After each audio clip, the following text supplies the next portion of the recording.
Ouais, c'était une belle course. D'abord, c'était difficile de prendre l'échappée, puis on s'est retrouvé avec Amel Moinard et moi-même de BMC. Donc c'était parfait, et puis on a bien collaboré. Puis une fois qu'on a commencé le grimpeur de la journée, une côte de 10 km à 9% de moyenne, ça est devenu très rapidement difficile pour moi, mais je me suis mis à mon rythme. Et puis après, le fait d'avoir Amel devant, ça m'a permis de suivre les coureurs comme Chavanel, Nocentini et économiser des forces. Et après, on a fait une première partie de descente et puis après, ça a remonté de nouveau. Et là, il y avait un faux plat de 2-3 km à 3-4%. Et là, j'ai décidé d'attaquer le groupe avec lequel j'étais pour rentrer devant. Et ensuite, j'ai attaqué directement.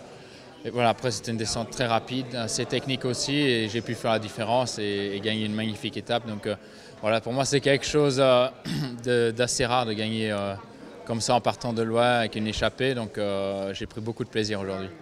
Après un début de saison difficile, notamment avec les chutes qui vous ont clairement un peu gâché la période des classiques, comment va le moral? Je pense que c'est très important pour vous maintenant.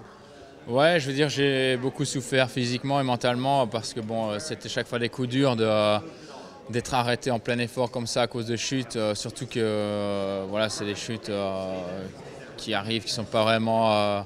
Je veux dire, c'est pas dû à une erreur ou quoi que ce soit, c'est vraiment des chutes que je pouvais vraiment rien faire. Donc j'ai vraiment subi ça et ça m'a mis des coups chaque fois dans ma préparation et moralement également. Donc, mais malgré tout, j'ai jamais baissé les bras, j'ai continué toujours à travailler.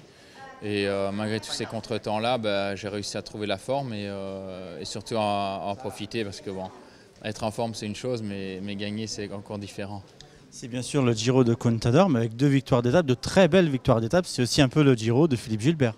Ouais, et puis Modolo également qui a gagné 2 étapes. Donc voilà, il y a beaucoup d'équipes qui n'ont pas encore gagné et qui, je pense, qui ont le stress parce que c'est toujours pareil. Tous les managers veulent sortir d'un grand tour avec une victoire ou avec un succès. Donc voilà, c'est un peu les mêmes qui gagnent et je peux imaginer la pression dans certaines équipes. Comment va continuer maintenant la saison de Philippe Gilbert? Je veux dire, on va voir. Je vais d'abord me concentrer sur le Giro. Il reste 3 belles journées. Et après, un peu de repos et ensuite on verra.